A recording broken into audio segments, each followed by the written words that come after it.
Hello everyone, welcome back. ये हमारे business skill series की सेकेंड वीडियो है। जिसने पहली वीडियो नहीं देखी है, पहले आप प्लीज़ वो जाकर देख लीजिए ताकि आपको और क्लैरिटी मिल सके। तो चलिए शुरू करते हैं। आज का टॉपिक है रिज़ल्ट ओरिएंटेशन। रिज़ल्ट ओरिएंटेशंस वो इंडिविजुअल होते हैं या वो ऑर्गेनाइजेशन होती हैं जो फोकस करती हैं रिज़ल्ट पर रादर देन द प्रोसेस। इसके दो गोल्स होते हैं। सबसे पहला होता है मीट ऑब्जेक्टिव्स, मतलब वो ऑब्जेक्टिव्स को अचीव कर पाएँ, और दूसरा होता है कि उनको एक पॉजिटिव ग्रोथ चाहिए होती है।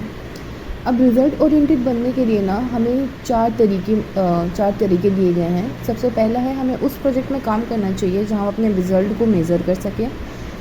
दूसरा, हमें हर एक चीज़ को केस स्टडी बना लेना चाहिए। इसका मतलब ये होता है कि अगर हमने किसी प्रोजेक्ट पे काम किया है तो वो हम मेंशन करें हमारे लिंक्डइन प्रोफाइल पे, हमारी वेबसाइट पे, हर जगह। थर्ड है find ways to measure outcomes, और फोर्थ है इम्प्रूव योर वर्किंग स्टाइल्स। अब इसके बाद रिज़ल्ट का एक फॉर्मूला भी दिया गया है जो होता है system plus accountability plus motivation, जिसको हम सैम भी बोलते हैं शॉर्ट में। यहाँ पर रिज़ल्ट का मतलब है कि हमें सिर्फ एक ही चीज़ पे फोकस करना है जो हमें अचीव करनी है। सिस्टम इज़ लाइक कि एक प्रोसीजर या फिर प्रोसेस जो हम फॉलो करते हैं किसी भी रिज़ल्ट को अचीव करने के लिए। अकाउंटेबिलिटी होता है कि हम किसी थर्ड पार्टी को इन्वॉल्व करते हैं ताकि वो अकाउंटेबल हो सके हमारे वर्क के लिए। इसका हिंदी में मतलब होता है जवाबदेही, अगर आपको पता हो तो। Third is last is motivation. अब मोटिवेशन ना इंटरनल होनी चाहिए। उसके बाद ये तीन एक वो हैं। इसमें अगर इस फॉर्मूले में अगर मोटिवेशन नहीं है हमारे पास तो उस कंडीशन में हम कंप्लायंस बोलते हैं इस चीज़ को। अगर अकाउंटेबिलिटी मिसिंग है तो डिक्लाइन हो जाएगा, और अगर सिस्टम नहीं है तो इनकंसिस्टेंसी आ जाएगी। अब आते हैं कि सिस्टम होता क्या है। अब देखिए, अगर आप कोई काम कर रहे हैं तो उस केस में आप सिस्टम बन जाते हैं, पर अगर वहीं कोई सामने वाला काम कर रहा है तो उस केस में वो सिस्टम बन जाएगा।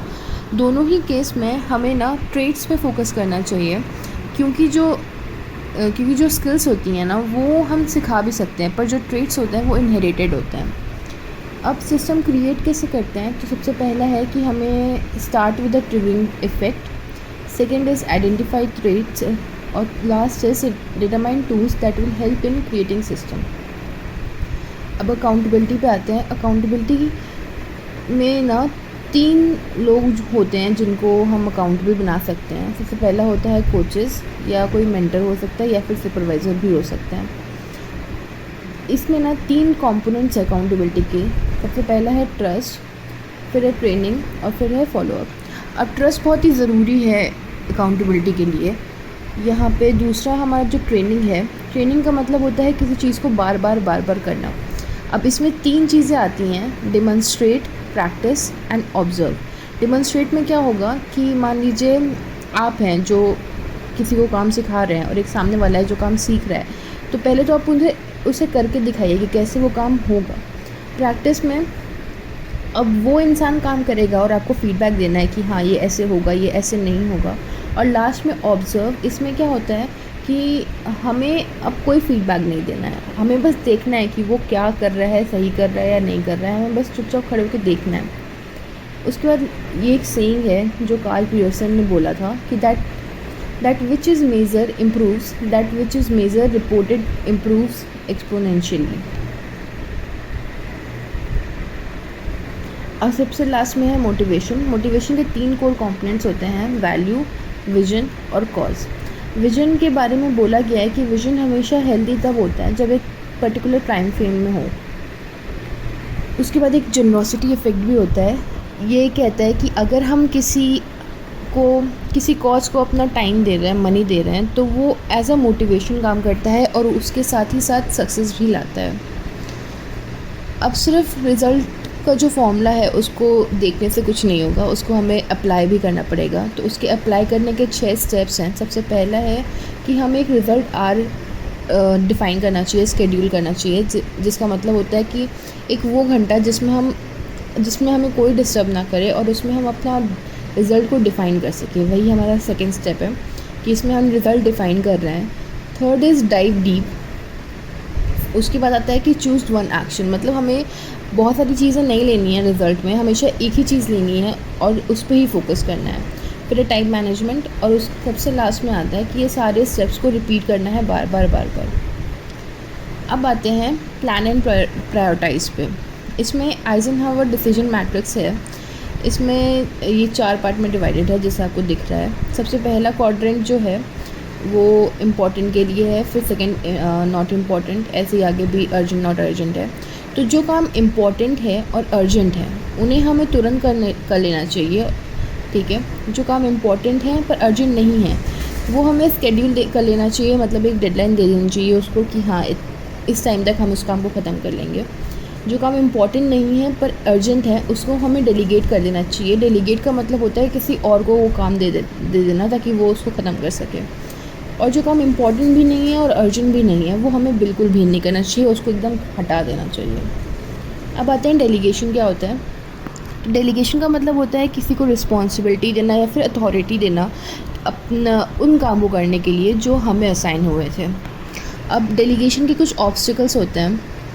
सबसे पहला है कि जिस तरह हम काम करते थे उस चीज़ को जाने देना, मतलब उसके बाद सेकेंड इज़ ट्रस्ट, फिर उसके बाद हर एक चीज़ को एक्सप्लेन करना, उसके बाद उस एरिया में इम्प्रूव करना जिसमें हम वीक हैं।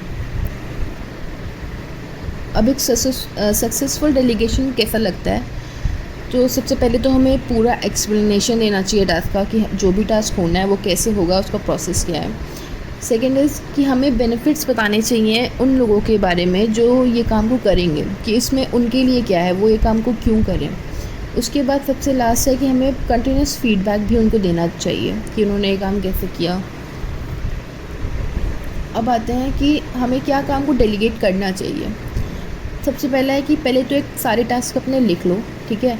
उसके बाद देखो कि वो कौन से टास्क हैं जो तुम्हें करना नहीं पसंद है, जिसके बारे में तुम प्रोक्रेस्टिनेट करते हो, ठीक है। उसके बाद ऐसे टास्क देखो जो दूसरों के लिए ज़्यादा बेटर हों। फिर है कि एम्प्लॉय के बारे में सोचो, जो दूसरे लोग हैं उनकी डेवलपमेंट हो रही है उससे कि नहीं हो रही है, और वो भी देखो कि तुम्हारा स्ट्रेंथ और तुम्हारा टैलेंट क्या है, उस हिसाब से तुम्हें डेलीगेट करना चाहिए। अब बात आती है कि हमें डेलीगेट किसको करना चाहिए। तो सबसे पहले या तो कोई ऐसा इंसान है जो तुम्हारा काम कर देगा तो वेल एंड गुड, पर अगर ऐसा नहीं है तो हमें किसी को हायर करना पड़ेगा। अब हायर करने के लिए कुछ स्टेप्स होते हैं। सबसे पहले ये होता है कि हमें पता होना चाहिए कि हम क्या टास्क कर रहे हैं, क्या टास्क हमें कराना है। सेकंड, हमें उन कैंडिडेट्स को ही सर्च करना चाहिए जिनके पास इसको करने के लिए स्किल्स हों। जो जॉब डिस्क्रिप्शन हम डालेंगे वो एकदम उसमें प्रॉपर डिटेल होना चाहिए, डिटेल डिस्क्रिप्शन होना चाहिए। फिर उसके बाद हमें ना उनसे क्वेश्चंस पूछने चाहिए उनके एक्सपीरियंस के बारे में, और कैसे वो किसी सिचुएशन को हैंडल करेंगे इस बारे में भी क्वेश्चन पूछने चाहिए। अब अगर हम किसी एम्प्लॉय को, मान लीजिए आप बॉस हैं और आप किसी एम्प्लॉय को डेलीगेट कर रहे हैं कोई काम, तो हमें क्या चीज़ें देखनी चाहिए। हमें बताना चाहिए, हमें सबसे पहले ये देखना चाहिए कि क्या उस एम्प्लॉय के पास ऑलरेडी बहुत सारे काम तो नहीं है कि हम उसे एक और काम दें जिससे उसका बर्डन बढ़ जाए। और दूसरा, हमें उन्हें बताना चाहिए कि इससे उनके लिए क्या फ़ायदा होगा, वो क्या सीखेंगे इससे। नेक्स्ट इज़ कि अगर हम किसी कलीग को डेलीगेट कर रहे हैं तो हम क्या देखेंगे। तो सबसे पहले तो हम उनके बॉस से पूछेंगे, या तो आप यहाँ पे उनसे खुद भी पूछ सकते हैं कि क्या वो ये काम कर सकते हैं। सेकेंड इज़ कि हमें देखना चाहिए कि वो हमारे लिए काम क्यों कर रहे हैं, क्या वो लॉयल्टी के बेसिस पे कर रहे हैं या फिर वो इसलिए कर रहे हैं कि इससे उनका कोई फ़ायदा होगा। और लास्ट में कि हमें ट्रांसपेरेंट रहना चाहिए, हमें उन्हें क्लियरली बताना चाहिए कि हम उनसे ये काम करवा रहे हैं तो क्यों करवा रहे हैं। उसके बाद ये आता है कि हमें कम्युनिकेशन कैसा रखना चाहिए जब हम डेलीगेट कर रहे हैं कोई काम। तो सबसे पहले मोस्ट इम्पॉर्टेंट कि हमें एक डेडलाइन सेट करनी चाहिए कि हाँ इतने टाइम तक ये काम हो जाना चाहिए। फिर हमें प्रायोरिटीज़ बतानी चाहिए कि हाँ ये हमारी प्रायोरिटीज़ हैं, इसी हिसाब से काम होगा।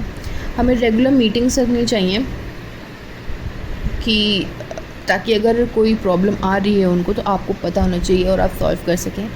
और अगर उन मीटिंग्स के बीच में भी अगर उन्हें कोई आपसे पूछना हो, कनेक्ट करना हो, तो वो भी हमें देखना चाहिए। अब ये है कि हम अकाउंटेबल कैसे रह सकते हैं डेलीगेशन के टाइम पर।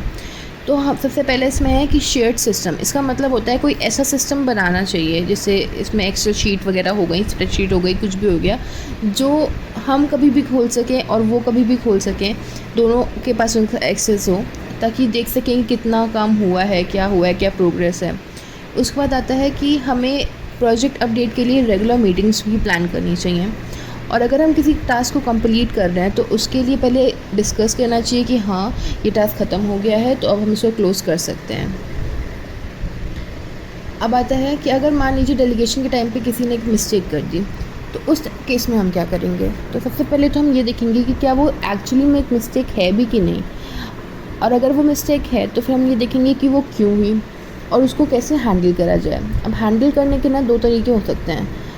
सबसे पहले तो हम देखेंगे कि कैसे इसको हम करेक्ट कर सकें, और उसके बाद इसको कैसे अवॉइड कर सकें फ्यूचर में, ताकि आगे ये गलती ना हो।